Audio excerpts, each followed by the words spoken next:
the first thing one of the first pieces of advice Charlie Angus gave me when I first got elected was, don't write down your speeches. You'll waste so much time. Like, just wing it. And which I do now, Charlie.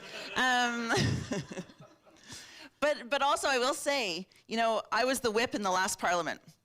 For those that don't know, the whip is the one that's supposed to make sure people are in the house, that people are voting, that they're doing what they're supposed to do, that they're saying what they're supposed to say. That's not easy with Charlie Angus. And we've got this little pub in Ottawa that the NDP go to all the time. Jack Layton used to pour pints there. You know, we got a bit of a history there. And I'm not going to lie when I say there was a couple times when I phoned Charlie to say, hey, are you coming to the house? And he may or may not have been at Brixton's. It may or may not have been the case. You know, Charlie has been one of the people in our parliament that has consistently stood up for human rights. You know, consistently stood up for the rights of workers, for Indigenous people, Indigenous children in particular. He has been a powerful, powerful voice in our politics for over 20 years. And watching what he has done since leaving politics, I think it gives all of us in politics a little bit of hope. There is life after politics. And Charlie, this feels to me like this is Charlie in his most unabashed form. This is the true Charlie with no whip telling him what he can and cannot say. It's politics without the guardrails. So I'm so happy to have Charlie here today. He is such a dear friend. I'm so honored by his support. I'm so honored that he took the time to come to Edmonton and talk to you tonight. So Charlie, I'm gonna hand it over to you.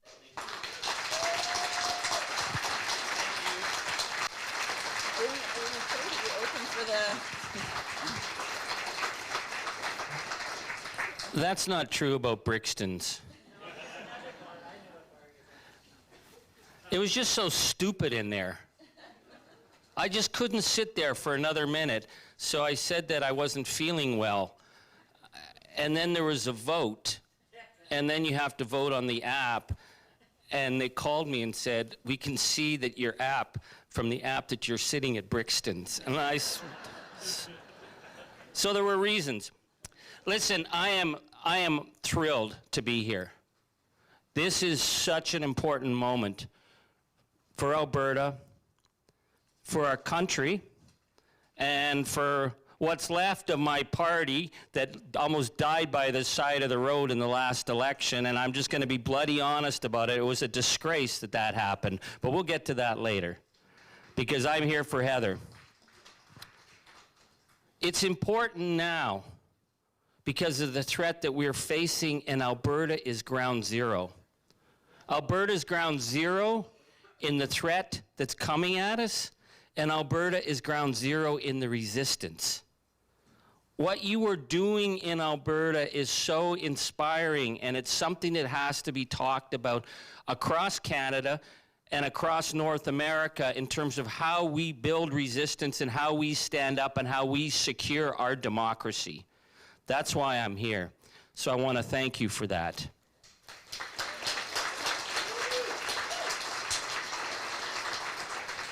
Heather had asked me to come out. She said that the timeline was running short on the memberships. We were talking with crews in Calgary who were doing the recall movement. They said that the clock is ticking on recall, and if we were going to start to throw some of these bums out, that we needed to get people moving as fast as we could. So on December 23rd, I said, great idea. We'll do it. And Jan on my team said, you know everything's shut down over Christmas. I said, don't you worry, the good Lord's gonna find a way to get us to Alberta. And everything was shut down over Christmas. So we found a senior center in Calgary that was willing to rent to us at the last minute. And we sold out in 48 hours in Calgary. It's pretty much the same thing here in Edmonton. Because people understand what's at stake. So it's been an honor, and we're going to be down in Calgary tomorrow. We are traveling across the country, and I didn't expect that I was going to be doing this in my retirement. But we're seeing a threat that is an existential threat to democracy. And I'm going to talk a bit about the threat, but I'm going to talk about the hope, because the hope is vital. You know, there's days when I wake up and I don't want to look at what's happened overnight. And I know you are too. You doom scroll. Stop that. It's not healthy. Let me doom scroll and I'll give you a way out. Okay? The fact that the United States has made an announcement that they are going to take Greenland, we're going to do it the nice way or the hard way. That's the voice of a gangster. And I've been told that I was the first to use the term gangster fascism. I'm not sure if I am. I'm not taking credit for it. But it's really important to understand the gangster nature of MAGA and the gangster nature of the right wing. That this is a massive grift. And Donald Trump threatening to take Greenland, saying we'll do it the easy way or the hard way, he sounds like one of the Jersey mobsters that his family were involved with for decades. This man is a criminal. The mainstream media never talked about that. The man is a criminal. He has lived off dirty Russian money for decades. He's a sexual predator. He's a convicted predator. And yet he has now decided to destroy what's left of the world, the alliances it took 80 plus years to put into place. You know, I didn't know how important those alliances were. Just like having grown up in penicillin, I didn't know how dangerous measles was, because you thought those things had been dealt with. You just couldn't assume that these things would come back. You know, my grandmother knew. My grandmother was the ward nurse in Timmins on the children's ward, and she talked about polio. She talked about rubella and diphtheria, and she was traumatized from the children that she dealt with.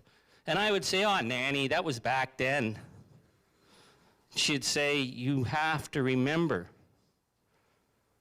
Now we know why we have to remember. Because measles is back, and it's back here. Not because it was natural, it came back because of political stupidity and meanness and vindictiveness to play to a base to make children sick. And the international rules-based order was something I just thought was always there.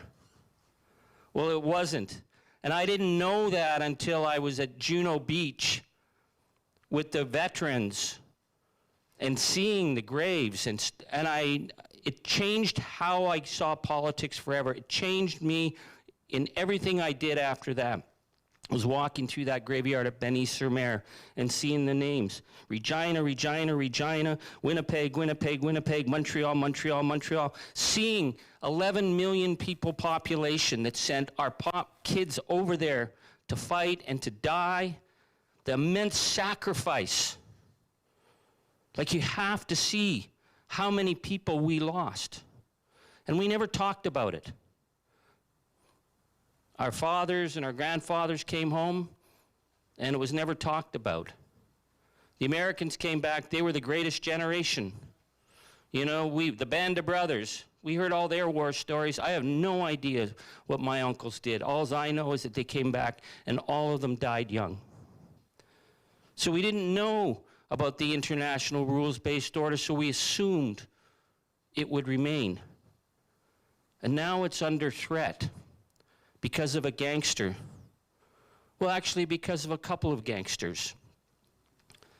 Vladimir Putin and his murderous invasion of Ukraine, a gangster. Benjamin Netanyahu, who decided that genocide was the one way to stay ahead of the courts, and Israel. And how the Western leaders did not stand up. And when the Western leaders didn't stand up at that time, they opened the door that let the monsters in. Because either you have the rule of law or you have darkness. And we went along and got along and thought, well, it'll all somehow hold up. And then suddenly it didn't. So now we see the allies forming in Greenland to defend a Western democratic nation from threat. What it means is whether Donald Trump attacks or doesn't attack, is that they have established a vision of the world where the gangsters rule. And either we stand up or we kiss the gangster's ring. And I don't know how many of you watch gangster movies. I watch them. It never ends well. Once you agree to pay, you know what happens. And they thought Canada would pay. And I want to say to you how important it is to understand what Canada has done in the last year. Because you don't see that on CBC. You see the talking heads. I used to think they were smart. They must be smart. They're always on the news every night. And then I was like, what the heck are they talking about? How is it possible that the pundits could be so obsessed with Pierre Poilievre's evening polling numbers when Donald Trump is threatening our nation? I would think that that was more important than Pierre Poilievre's polling numbers. There isn't an election. But the thing I've learned, and I learned this in politics, and I learned this, and I think it's one of the reasons that I started to get really panic-stricken after Trump came in. I assumed that everybody in politics would recognize the threat, and we'd all come together. But we know what we know, and what we don't know frightens us, so we discard it. And in politics, you go with what you know, so you hire people who know what they know, and they tell you what they know. That's the whole world of politics. So you stick to your game plan, and you ignore the fact that the beach is slouching towards Bethlehem. And he's going to be Trump as Trump. He's going to do what he's going to do. Don't worry, it's just him being him. And even as he was threatening our nation, there didn't seem to be, from the people that I thought, the intellectual class, the smart people, a recognition of the threat. And there's a reason for that. It's because if you read the history of fascism, Adorno writes about it, that the easiest people to get to open the door to fascism were the intellectual class, because clever people think they can outsmart stupid people. And stupid people win because they're more vicious. So that's what we were facing. And you know, before the day after the Trump election, I tell this story every single time. You might have heard it. I might have told it last March. But to me, it's important because we all have the moment when we came to realize that we were in a world that had changed fundamentally. There's no going back. Where do you want to go back to? The day before the invasion of Ukraine, the day before COVID, you know, the day before October 7th, that we'll go back to normal. Normal's gone. What we need to recognize is that we're in this new age. And once we recognize the terrain that we're in, we can start to think of how to get our way forward, because there's no going back. So the moment for me was the morning after the Trump election. And I lay in bed, which I don't do. And I decided I'm just not going to answer the phone. I'm going to stay off social media. I'm just going to say, the fuck with it. And then the phone rang with the one phone call that I can't miss, and it was my wife, who's an Albertan. And she said to me, you haven't posted anything. Why not? And I said, I don't know what to say. She said, you say something. You start talking, because people are going to be afraid. And they're going to need a voice. And I didn't know what to say. And all I could think was Antonio Gramsci. And listen, I can quote you every lyric the Clash ever wrote. I've never studied Gramsci. But suddenly, those words came to me The words he wrote in his prison diary when he was being held by the fascists, that the old world is dying and a new world is struggling to be born, but now we are in the age of the monsters. And to me, that was the clearest picture, that this is the era of the monsters. So how do we resist the monsters? Well, let me tell you about a place I know called Canada. Because something extraordinary happened that we're not hearing about much. But I want to share it with you because it's something I've seen from Rustico, Prince Edward Island, over to the beautiful Sunshine Coast of British Columbia. As soon as they started to threaten us, Canadians changed overnight. Because let's face it, we are likable slackers, right? Oh, Canada. Oh, Canada. On Dominion Day, it used to be. Now it was a Canada Day. You go and we all sort of him and haw. And then we head to the beer tent. And then Donald Trump started shouting, and it's like, yeah. And then he said that it didn't matter. He was going to make us beg to become Americans. And suddenly it was like, wait, what did you just say? And something changed across the country at the same moment. And it has to be talked about because it is the biggest political non-violence weapon that's been used in years, the boycott. What makes the boycott so essential and so different is that nobody organized the boycott. People just did it. In their gut, they said, to hell with Arizona this year. I ain't going. I'll lose money. I'm not going. People started looking at stuff in the grocery store. I don't want to see this anymore. I remember at the local farm boy, suddenly I was seeing produce from Mexico and Portugal because they understood people weren't going to buy the product. And nobody thought that was a big deal. But nobody ever thinks it's a big deal when the little guy stands up to the big guy. Because that is the boycott. The boycott was started in Ireland. Again, my wife from Alberta said, you've been talking about the boycott. You don't even know where it started, do you? And I said, yeah, it started with Mahatma Gandhi. Ha! Started in Ireland when the poor stood up to Mr. Boycott. Because Mr. Boycott oppressed them.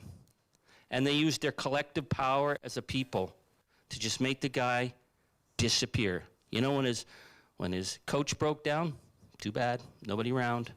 When he needed stuff off his field, too bad, nobody there.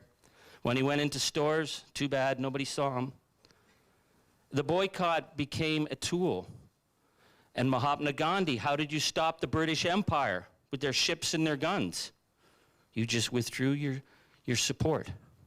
How did you take on the racist state in the United States? We always talk about Rosa Parks on the bus. But it was the boycott of people choosing day after day after day after day, the long grind that forced them to start dismantling the racist state. So the boycott, nobody took us seriously. And last week, over Christmas, Jim Beam Brewery, or Jim Beam Distillery, one of the iconic brands of the United States, raised the white flag. They're shutting down. Shutting down.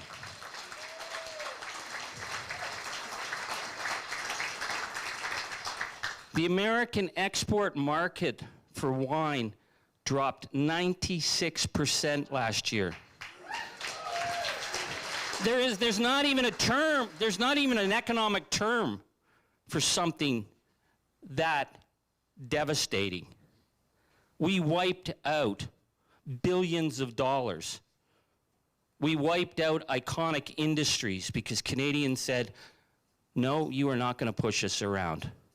And I'm going to tell you something that you may find surprising. Every day I talk to people across the United States, across the world with our work with Midas Canada.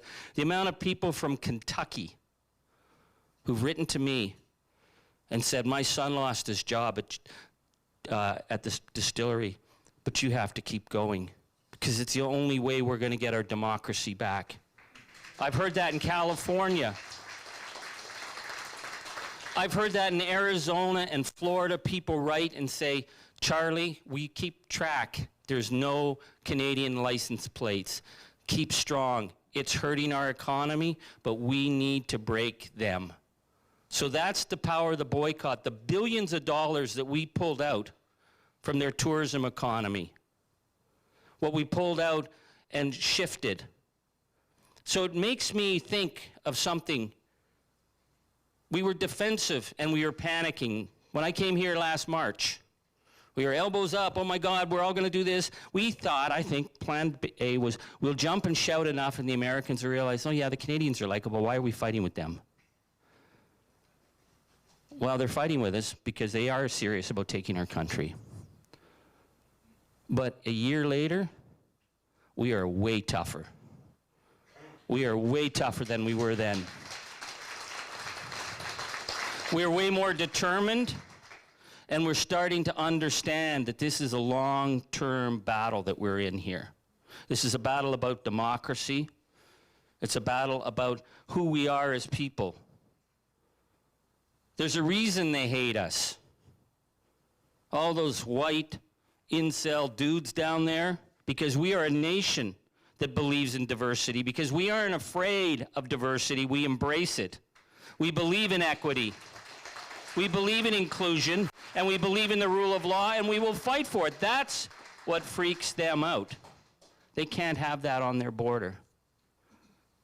But the question that I started to think of is if we could pull all that money out and do damage to their economy, then could we not decide how to build our own economy? And then we stop being defensive and stop worrying what Donald Trump's going to do and what the Americans are going to do and when it's going to end, and start saying, maybe it's time we decided to form a nation that is rooted with a vision to build better, to be inclusive, to leave no one behind. You know, our Prime Minister talks about nation-building projects. Having people sleeping on the streets of small towns in January is the antithesis of nation building. We should be saying we're going to be building the houses with our laid-off lumber workers so that people can have affordable houses. To hell with what they're going to do down in the United States. It's what we're going to do here. This is the moment that we're in. You know, I think I've been really thinking about 2026 as the year when this really is going to come to a head. It may get a lot tougher. It may get a lot darker. The threat to our nation may get very, very, very serious. If they can threaten peaceful Denmark, they can certainly threaten us. And that's why Alberta matters. Because what Danielle Smith is doing is attempting to destroy our country. She is a traitor and a quisling. I'm sorry, there's nothing else that can be said about that. When people went door to door in Alberta to get the Forever Canada pledge happening, and it was such an incredible, inspiring thing, and then you have these, whatever they are, demand that they're going to break up the country, and it's not constitutional. And she writes a law that says the courts can't decide whether breaking up the country is constitutional. I mean, what does she think she's living in? The United States of Maggotville? This is Canada. It's not allowed. You can't do that. You can't override the Constitution on something as fundamental as the fact that Treaty 6 and that was signed 30 years before the settlers were here. It's a disrespect for Indigenous lands, but it's a dangerous game. And I'm going to explain why. I've been calling her Donbass Danielle. Because that's exactly what happened in Donbass. You know, they didn't need credible people to be a separatist group. They just needed chumps. And once they got their chumps, Vladimir Putin had his excuse. Same in the UK. When David Cameron thought he would be so smart, he had let all the crazy whack jobs in his party have their referendum, and then they'd shut it down. and they were flooded with disinformation. That Brexit election was interfered with at every single level. You don't think that if they get that referendum here, that we aren't going to be subject to the most hateful, divisive rhetoric?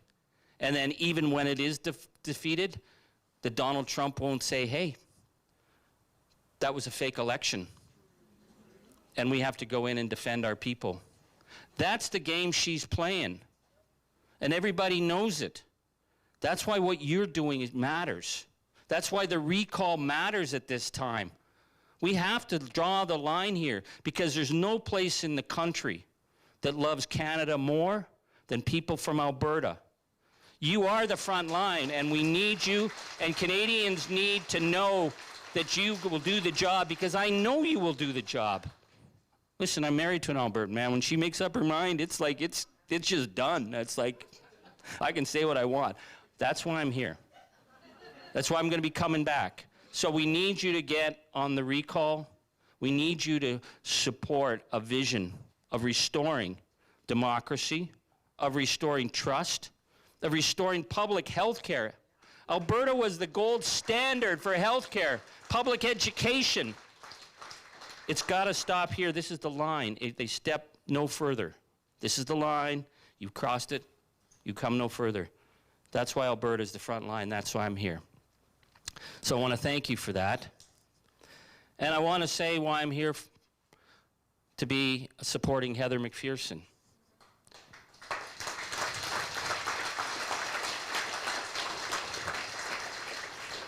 Heather walked our caucus through fire in that last parliament.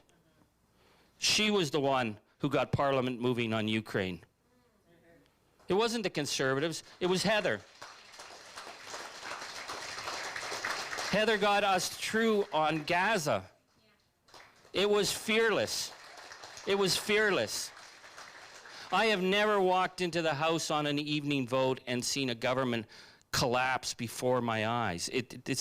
Everything's decided beforehand. They couldn't get the vote because one by one, all day in the House, after Melanie Joly said, we're holding the line and we're not going to vote with Heather's motion, one by one, Liberals were coming up and saying, as it got to the plane, to go on the plane this morning, my daughter said, you're going to vote right. Right, Dad? You're going to do the right thing. And they had said, we can't support our own government. We're going to vote with you. And they saw it beginning to break. I've never seen a government break like that.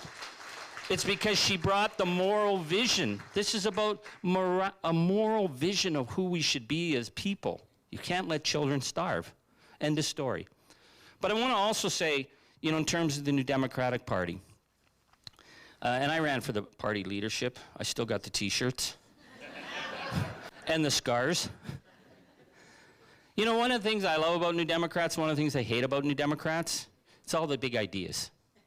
I mean, we got boxes of big ideas. We got boxes of ideas going back decades. We still haven't even unpacked all the boxes. So every time we lose, the solution is we're going to come up with bigger ideas. And we're going to be bolder. And we're going to be, we're going to get a firmer line. And then they'll come to us. Well, why aren't we going to them? That's what New Democrats do. I was approached, and I like everybody in all the teams, and I've met everybody, and I've offered advice to everybody. I said, call me anytime, I'll share my thoughts. But I always get the feeling we want to get a better class of party. We want smart people, and we want intellectuals, and we want cool people, and we aren't the cool kids, okay? We're not. We never were. Nobody's taken us to the prom. Get over it. But what I feel at the end of the day is I want a party that when you go into the no frills, the woman behind the counter says, you've got my vote because I can trust you. That's, to me, is what being a New Democrat is. It's not she's going to be wowed by all our big ideas and our new platforms, politics is about trust. Politics is about a relationship. And people don't have to always agree with you. You know, when I used to run, I'd go in the coffee shop and there'd be the old guys. Oh, here comes the politician. Charlie, what are you up to now? Hey, coming here to try and get our vote? And I'd say, listen, gentlemen, I don't care what party you support as long as you vote for me. And then they would say, yeah, that's kind of how it goes, isn't it? Because it's a relationship. Politics is about a relationship of trust, and once people trust you, they give you a mandate, and that mandate is to fight like hell for them. That's why I'm supporting Heather McPherson. No ifs, ands, or buts. And I say that at a time of the conflict that we're facing. We can't be divided in this country. So it's going to take a special kind of maturity, a special kind of leader to say, yes, there are times I'm going to stand beside the Prime Minister because our nation needs us to be unified. That's an important thing to be able to say. I spent my life in partisan politics. It kills me to say that. But I know that there's a bigger threat out there. We are not going to be divided from each other. But a functional parliament requires accountability. And it requires double checking and checking under the hood of what they just came in to sell you. And our Prime Minister has made some serious mistakes, rookie mistakes. I mean, Bill C-5 and the refusal to consult with First Nation people has set us on a path that is going to hurt us. And it doesn't need to be that way. So a leader will say, listen, you blew it, but you've got to fix that. Pierre Poilievre's not going to say that. He doesn't care because he likes it broken, just like Daniel Smith likes it broken. So this is a different kind of parliament, a different kind of leader, where the opposition is going to be there to say, we will stand with the government at key moments to get us through. And whatever the Ottawa chattering classes say, well, to hell with them. They don't get what Canadians are feeling right now. And I can tell you that because I travel across the country, I get that sense. But then what's important is to be able to say to the government, no, we're going to be the guardrail that you're not going to bump up against. We're going to be a guardrail for public health. We're going to be a guardrail for investment. And we're going to be a guardrail saying that one of the avenues of the far right is the growing job insecurity and the economic insecurity. That people can't afford to live and that people can't afford housing in the communities where they work. That has been the avenue by which the far right has moved consistently. And we have to bring those people who are insecure and uncertain and frightened about the future, they've got to be with us. And then we take that into Parliament. That's our job.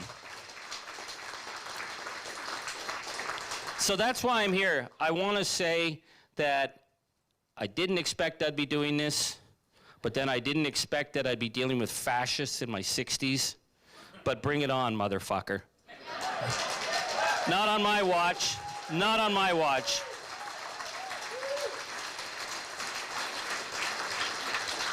We are going to hold the line because we are a nation that is rooted in something that is worth defending, and we will defend it.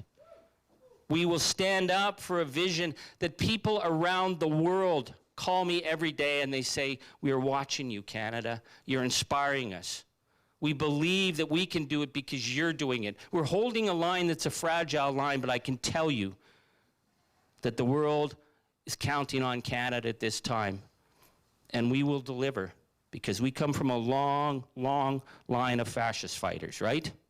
And we will not give in now, not ever, because we are a nation that is true, north, strong, and free, and we'll always be true, north, strong, and free. So you guys have a job, we've got a job, and we're going to get that job done. We're going to get Heather elected, we're going to get the recall going, we're going to support public education in Alberta, and we are going to stop the MAGA machine here in Alberta. We're going to stop it dead. Thank you very much. Thank you.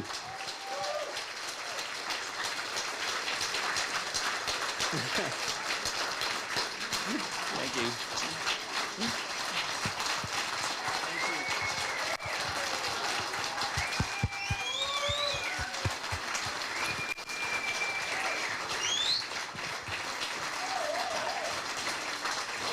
All right. NDP, NDP, NDP. I got back to being an anarchist. You guys, that was awesome, Charlie. Thank you so much. We're going to stay up here. I'm going to try not to do that again. We're going to stay up here and take a few questions from folks. So we've got Charlie here. We've got him. You've got him as a captive audience. So let's take a few questions from folks in the crowd. We've got, I believe, a mic that is going around. Nadine is there with the mic. So if you have a question for Charlie and I, let's take a few questions now. Sure. Nadine, you're up. I think we've got somebody over here wearing orange. Right there, and then I'll come back to you.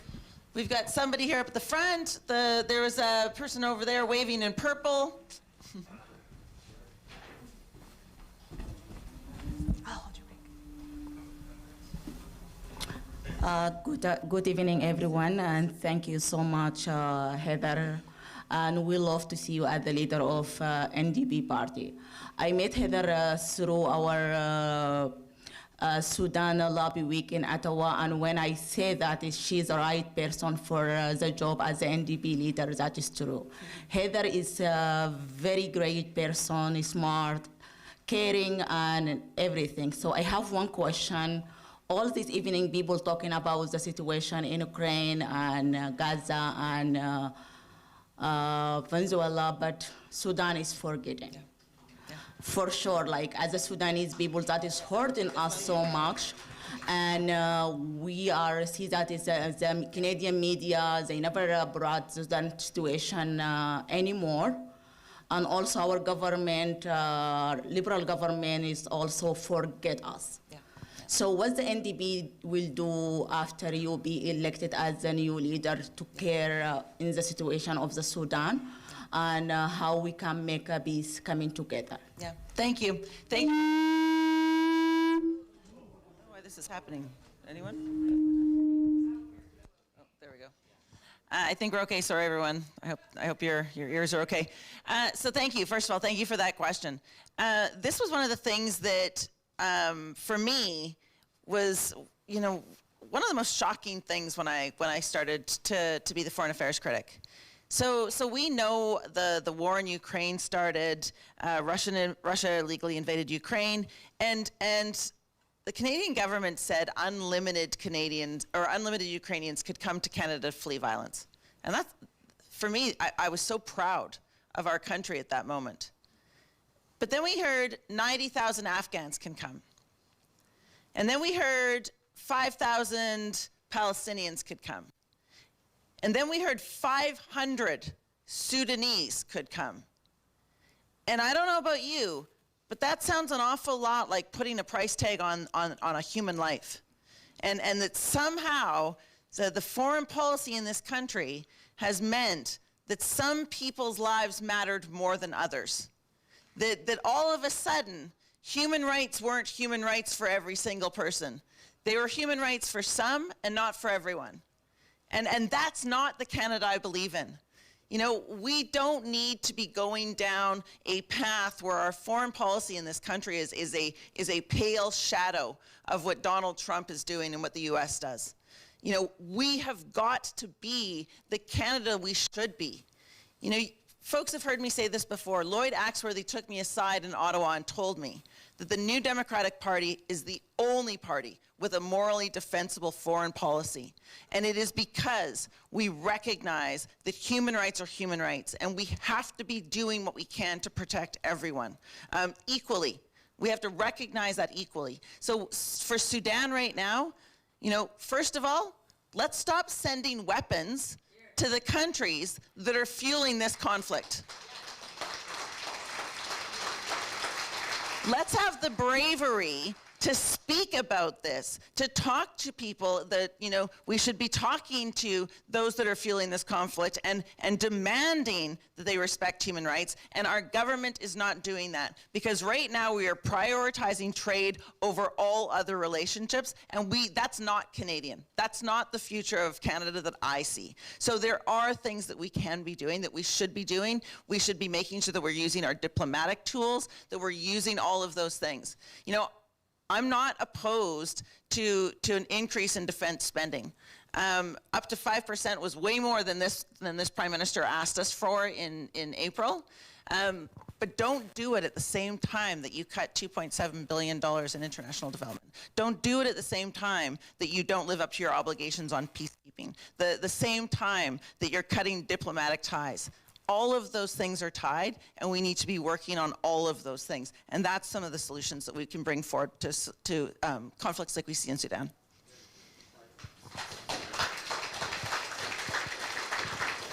There was right in the middle and over there in the orange too.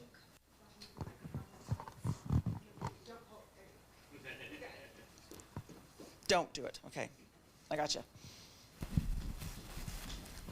Thank you. Oh, that's Some waters. Okay. This was the one you Yeah, wanted?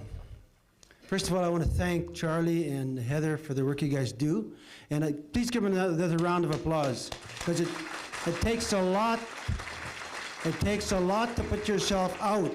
And Charlie was the first Canadian to stand up and say no. Thank you, Charlie. Thank you. So now my point is, Donald Trump has his plan. Where is the NDP plan? Where is the Liberal plan? Where is the Democratic plan? No wonder they're winning, because they got a plan, right? Where's our plan?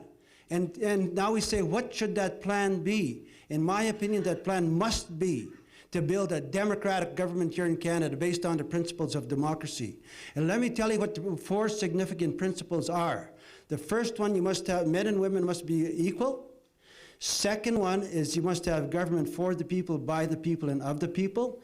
Third, you must have 4 branches of government: your lawmakers, your administrators, your courts, and your media, to report what your government's doing to you. Not owned by a private person, owned by the government, by the people.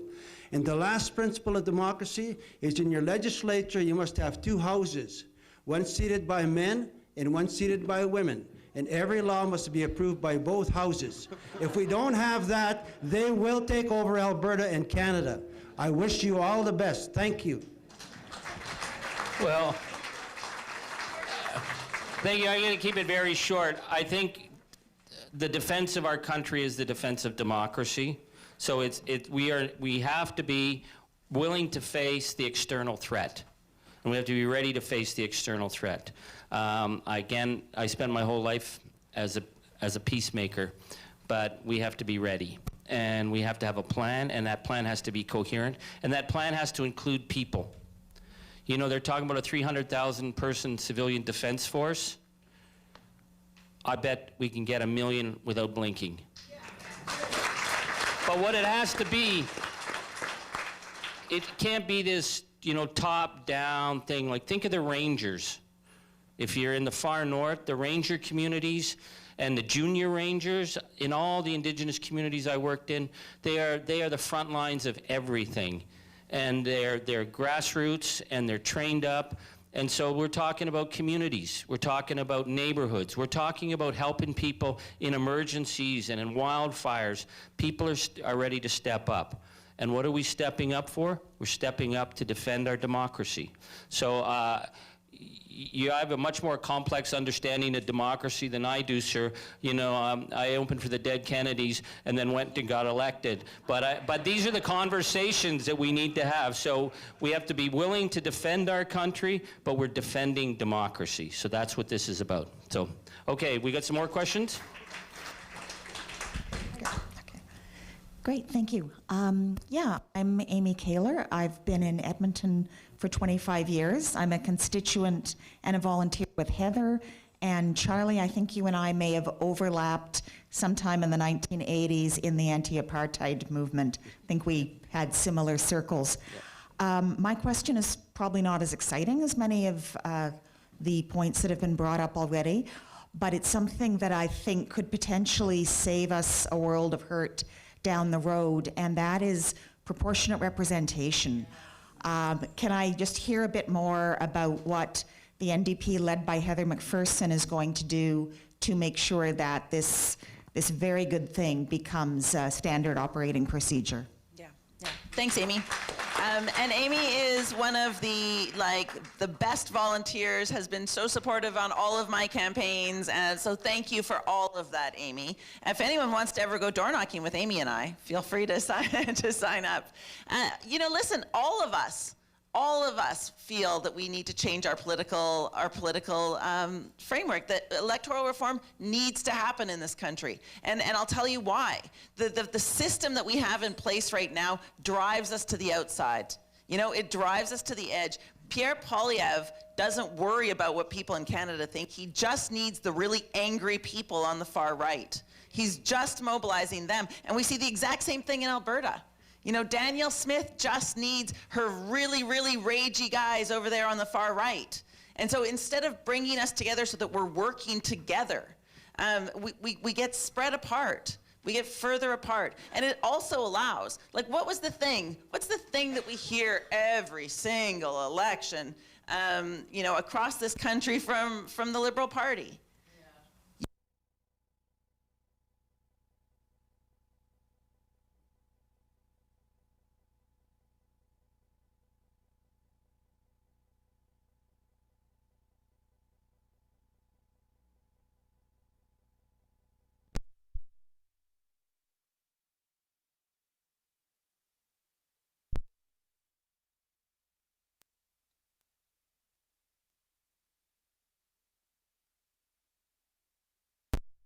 You know who can beat conservatives across this country? It's the NDP. In so many ridings in this country, those ridings are blue-orange, and it's us that can beat the conservatives. So we need to be talking to Canadians. But an electoral system also, Amy, to get back to your question, also depends on these two parties that keep changing power throughout the history of our country, actually believing in changing the electoral system.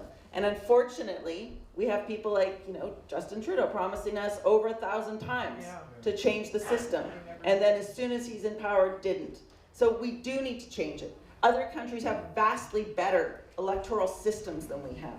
It would make our democracy stronger, more robust, more able to deal with the threat that we are facing from the outside. Put as much pressure as you possibly can on the Liberals to actually make that change.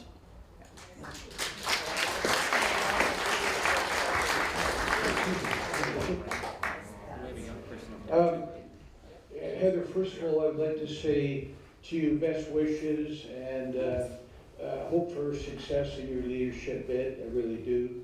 I'm a big supporter of yours. I'd like to direct something to Charlie, though, please.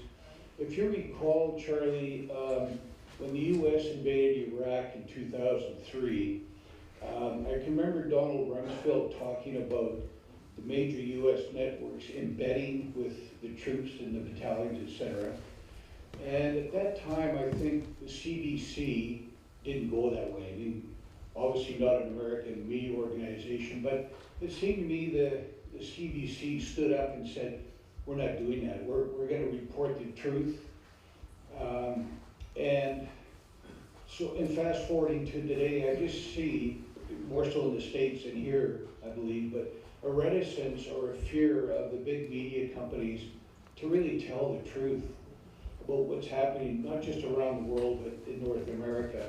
So I wanted to ask you if you have thought or reflection, some advice about how we can sort of drag the major Canadian networks into the fight and start reporting what's truthful and what's really important.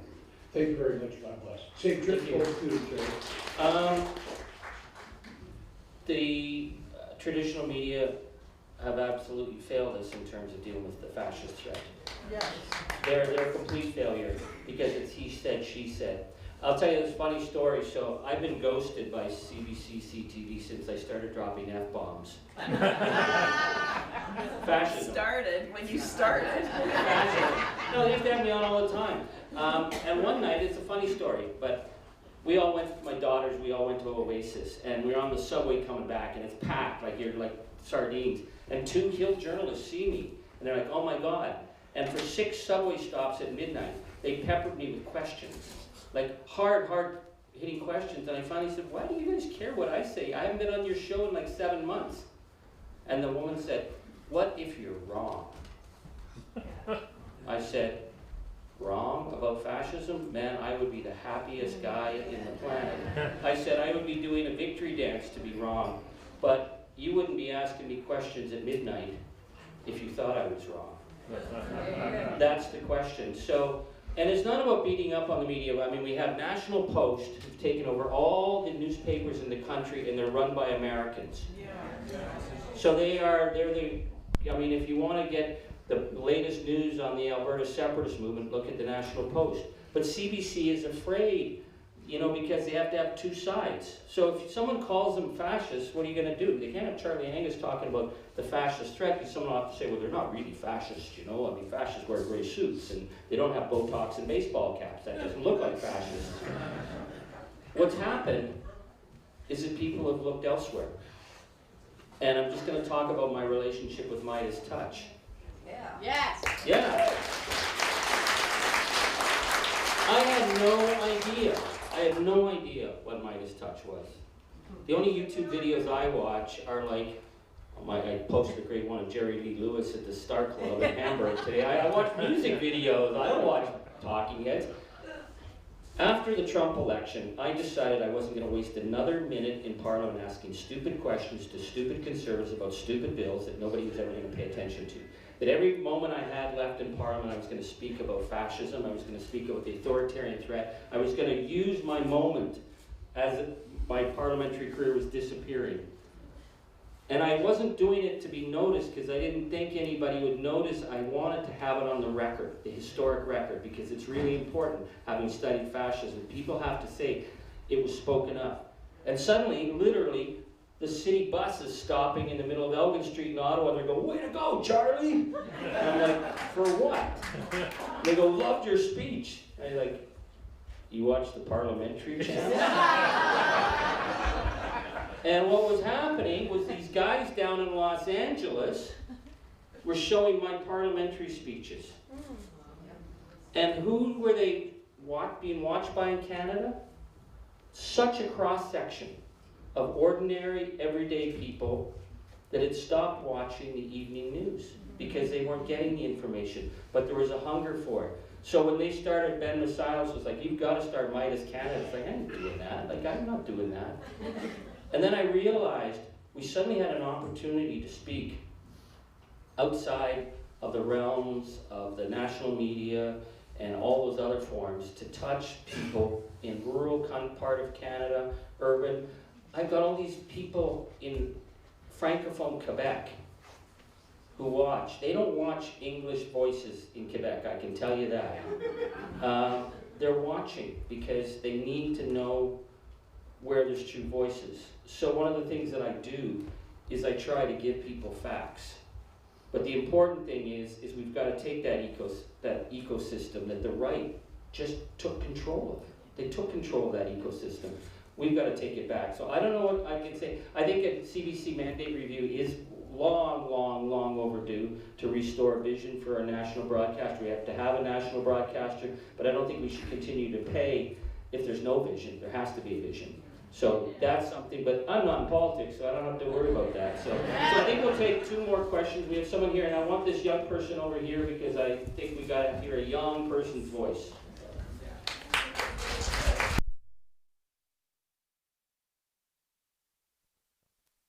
Right. Yeah, right over there. Right.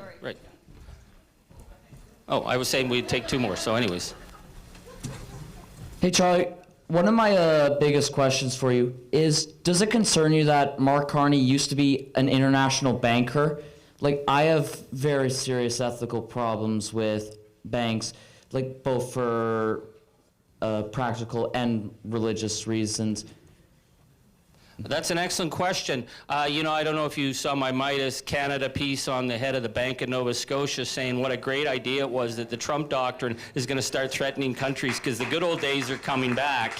And we've launched a massive boycott of the Bank of Nova Scotia because that's just not acceptable behavior.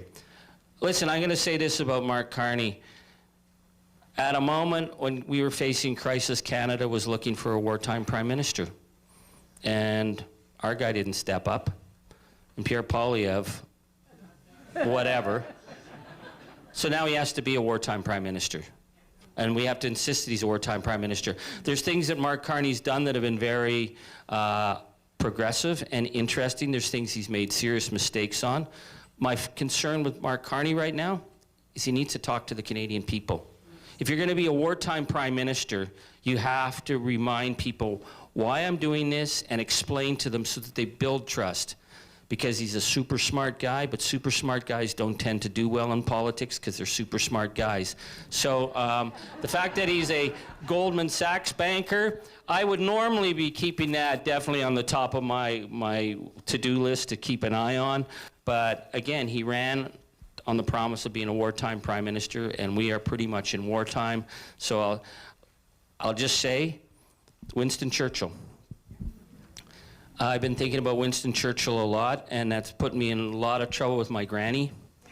My granny hated Winston Churchill more than any man who ever walked the face of the earth. I grew up, when I was 7 years old, I could recite all the crimes of Winston Churchill. Because he was the MP in my granny's riding.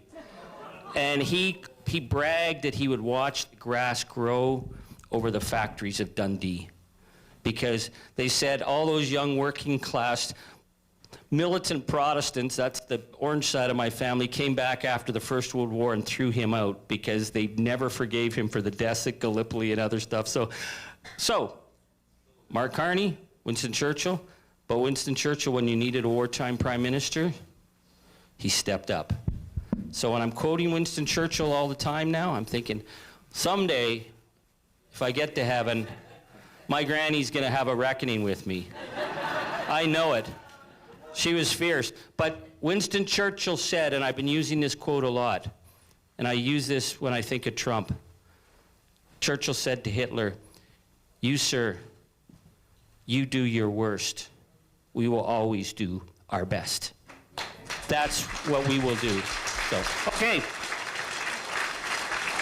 I got one more question. Oops. Hi, Heather. And Charlie.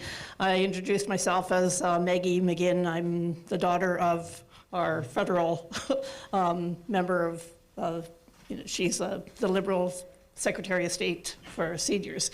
But she was previously the minister in the NDP government for the status of women in Service, Alberta.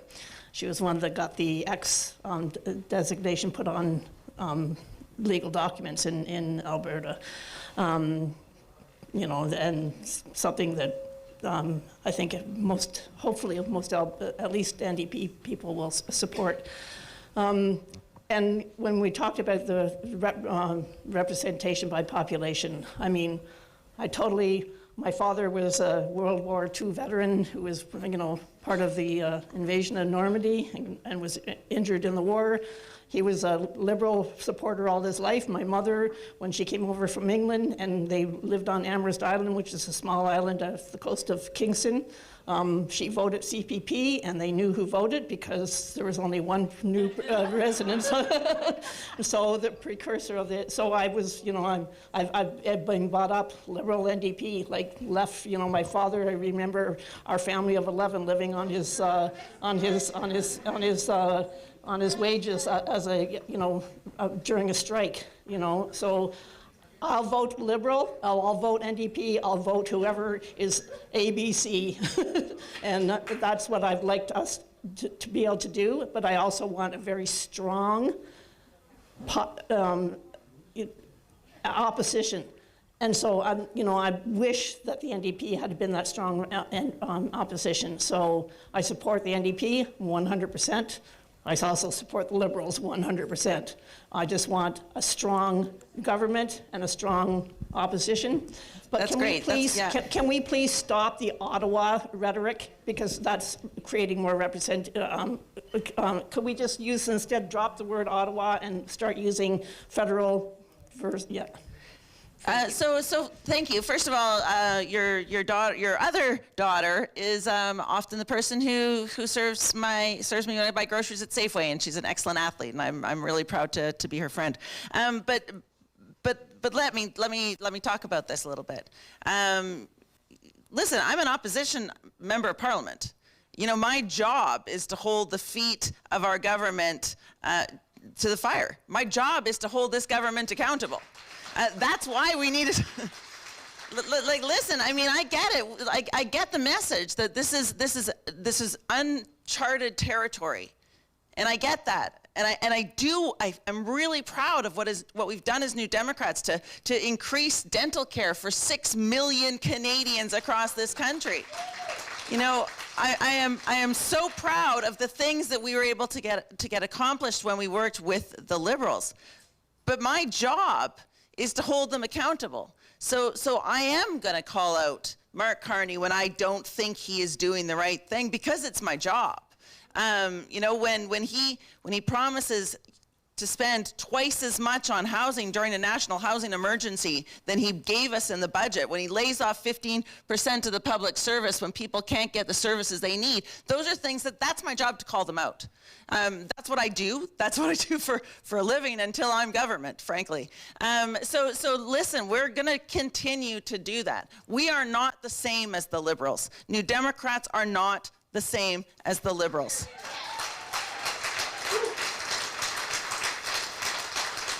It's a moment in time where, as Canadians, we all need to work together. And it is a moment in time where we will do that.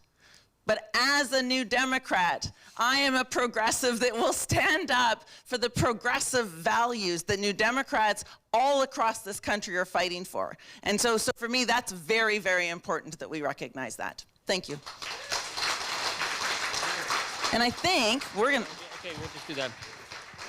Yeah, and you know, since I've been on the road, my message is Canada.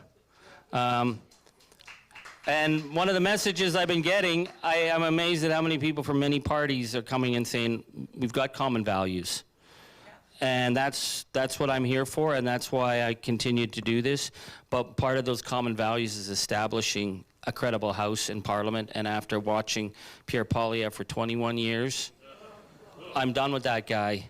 And I know a lot of good old school progressive conservatives who are done with them too. So that's why I'm here for Heather, but I'm here for you because you've got a job to do and we're here for Canada. So thank you so much. All right. Thank you. We're going to pass it back. Okay, let's give these two another round of applause. That was amazing. Thank you.